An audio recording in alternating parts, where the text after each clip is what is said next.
Hello everyone, in this video I will go over my solution to the problem named balanced stone heaps taken from today's Codeforces contest. This problem is an excellent problem which teaches us how we can use backward thinking and binary search on the answer in order to use some greedy strategies in order to solve this problem. So in this problem we are basically given n heaps of stones. The ith heap has hi stones and we want to make sure that the smallest heap has the maximum number of stones by performing the following operation.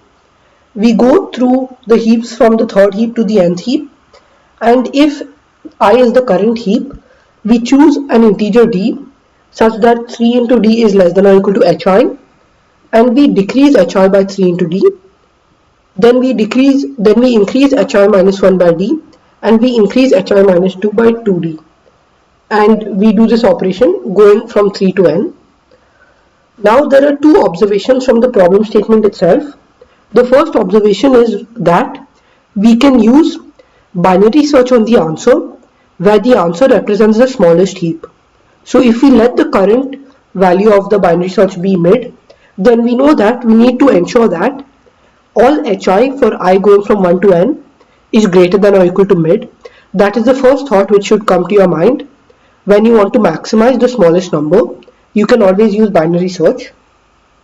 Secondly, since we are going from the third heap to the nth heap and performing this process, you could also think about it in a backwards manner by going from the nth heap to the third heap and figuring out what could have been or what could have happened before. And I'll be explaining this in a bit more detailed manner. And it turns out that thinking backwards gives us an easier greedy idea than thinking forwards. So first let's understand the problem better by taking an example. Let's say that we have the stones, let's say we have the piles of stones to be 1, 2, 10 and 100, and these indices are from 1 to 4 because there are 4 piles of stones. So in the first example we can set I equal to 3 and d equal to 3 in the first move, and in this way we know that the first value will increase by 2 into 3, which is 6, so the first value will be equal to 7. And since we know that for the next value of I is 4, we can't essentially change the first element, and we can essentially increase the second and third element by a very large number because the value of n can be the hi is up to 100. That's why d can be up to like 33 also, and that's why we can choose any value of d which we want, but the first value will be the bottleneck. And that's why even if we choose d is 3 or d is 4 or d is 5 or like any big enough number, the values second and third value will always be greater than 7, and the first value will be 7, so the answer would be 7, and that would be the correct output for the first example. And in the second example you can see that the last heap is 1, so you can't change it, and that's why 1 would be the bottleneck and that would be the answer. And in the third example you should not move any stones, that's why 1 would be the maximum number of stones. And in the fourth example you can verify that you get this kind of an array, and the minimum element in that array is 3. So now let's try to find out a way in which we can think greedily. So at first sight, if you think greedily, you will try and think about a way in which you make hi minus 2 plus 2d and hi minus 1 plus d and hi minus 3d to be all greater than or equal to mid. So we know that all these three quantities should be greater than or equal to mid for I going from 3 to n. If you think about this in the normal way, because I just mentioned in the beginning that we should use binary search on the answer, because in order to maximize the minimum value, you can always use binary search. And that's why if you think about the naive greedy way, you will try to think about this. However, this will not actually be very easy to think about, and you may not go very far as I did when I tried to solve this problem first. So a better approach is to think backwards. So thinking forwards does not help us at all. This is the thinking forwards way, which does not help us at all. And we actually need to think backwards. So the key backwards idea is we will iterate over I going from n to 3 instead of 3 to n. So we need to understand two things. First of all, why does this help? And second of all, why does it work? So first, let's try to understand why does it help. So let's say we are going for I equal to n. Then we know that hn won't change. The value of hn will always remain the same because it can only decrease. That's why we need to ensure that hn is greater than or equal to mid. If hn is less than mid, we can immediately return false. Now what can we do? Now we can set the value of d to be the minimum of hn comma hn minus mid divided by 3. Why do we choose this value of d? Because first of all, we know that we need to ensure hn minus 3 into d is greater than or equal to 0, and we also need to ensure that hn minus 3d is greater than or equal to mid, because that is the condition of the binary search. So when we are doing binary search on the answer, we are ensuring that each new value of hi is greater than or equal to mid. That's what we are trying to do. This is the condition which we are trying to achieve, and for that we need to ensure that this holds even for n. So that's why we need to ensure that new h of n is greater than or equal to mid, and that's why we need to ensure that hn minus 3 times d is greater than or equal to mid. And from these two statements we get that the value of d is equal to hn minus mid divided by 3. Now what can we do? So now we know that hn minus 1 will obviously increase by d because that's the statement given, and we know that hn minus 2 will increase by 2 times d if I was equal to n. Now what happens?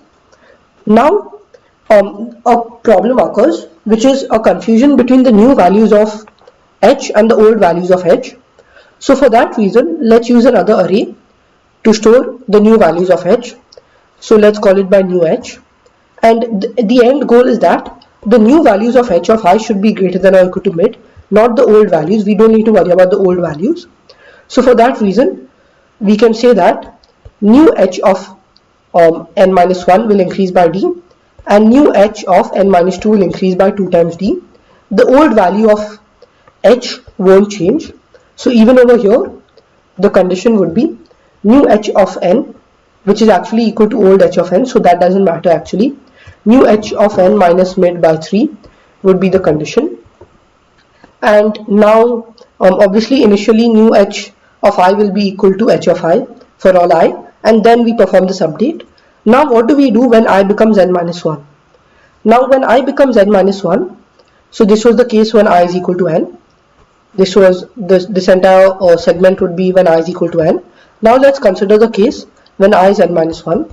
So when I is equal to n minus 1, the first condition which we should ensure is that new h of n minus 1 is greater than or equal to mid. So if this condition is not met, we will immediately return false. Otherwise, we know that the value of d will be, what would be the value of d? So first of all, we need to ensure that new h n minus 1 minus 3 times d is going to be greater than or equal to mid, because we need to ensure that the new value of h will always be greater than or equal to mid. And if we decrease n minus 1 by d, then we get, if we perform the update with n minus 1 as I and d as the difference, then we know that new hn minus 1 minus 3d will be the new value. That value should be greater than or equal to mid. So this means that the value of d will essentially be equal to new h n minus 1 minus mid divided by 3. This is the minimum value. This is the maximum value of d. However, we also need to ensure that by performing this update, the original value of hn minus 1 still remains greater than or equal to 0. So we need to ensure both these conditions happen, and that's why we will set d to be the minimum of, so hn minus 1 minus 3d should be greater than or equal to 0. That's why we set the value of d to be the minimum of this original quantity and the quantity hn minus 1, and we divide this by 3. So in this way we ensure that after performing the update, after we decrease new hn minus 1 or minus 3d, then the resultant value will be greater than or equal to mid, and also it remains non-negative. So that's why we will choose this value of d, and we will update the two previous values, and this will happen for any general I. So in general, for any I going from for any arbitrary I, we will perform the following three operations essentially. We will first ensure, so the first thing which we will do is ensure that check if new hn, new h of I is greater than or equal to mid. If this is not met, we immediately return false. Otherwise, we know that we can perform an update with the appropriate value of d. So we set the value of d to be the minimum of the corresponding, like the maximum decrease. So the maximum decrease is new h of I minus mid divided by 3. So we take the divide by 3 outside in common. We set the value of d to be the minimum of this and the maximum possible decrease, which is making it almost 0, making the original hi almost 0. So that would be hi by 3. So this would be the resultant value of d, and then we know that we can perform an update by increasing new h of I minus 1 by d, and by increasing new h of I minus 2 by 2 times d. So now I'll show you the code implementing the same idea, and along the code let's also try to understand a bit more why this particular backward logic works. So in the main method, for each test case, I take in the value of n and I store the original h array, and then I take in the values of hi and I binary search on the answer. So the answer, the minimum possible value of the answer is equal to 1, and the maximum possible value is 10 power of 9. So we initialize answer to be 1 and we binary search. If the check function returns true, then we know that we need to binary search for a larger value. Otherwise, we need to binary search for a smaller value, and we update answer to be mid in that case, and in the end we just return the answer. So the main part of the logic lies in the check function, as always in binary search problems. So in the check function, we initially set n to be the size of the whole array minus 1, because the size is n plus 1 and n plus 1 minus 1 gives us n, and we set the new h array to be new h of n plus 1 and then we initialize new h of I to be h of I for all I going from 1 to n. Now in the backwards logic, we need to ensure that the new h of I is greater than or equal to mid. So if this condition is not met, we return false. Now why does this work of setting d to be equal to minimum of hi and new hi minus mid by 3? Now I'll be explaining a bit more behind why this works. So the reason why this works is because in the forwards order, when we go forwards in the normal manner, we will set the operation to be I comma d, and the reason why setting the operation to be I comma d works is because we know that hi minus 3d is going to be greater than or equal to 0. That condition works, that condition is met because we set d to be the minimum of hi and some other number. So we know this condition is met, d is less than or equal to hi by 3, and we also know that the new value of hi is going to be greater than or equal to mid. Why? Because we know that the new value of hi minus 3d is going to be greater than or equal to mid, and hence we are ensuring that we are successfully, even after performing the operation, we are successfully making sure that the new value of hi still remains greater than or equal to mid. And with both of these inequalities, if you rearrange the first inequality, then you will get that D should be greater than or equal to HI by 3, and over here you will get that D should be greater than or equal to, D should be less than or equal to HI by 3, and D should be less than or equal to nu HI minus mid divided by 3, and that's why we take the minimum of the two quantities.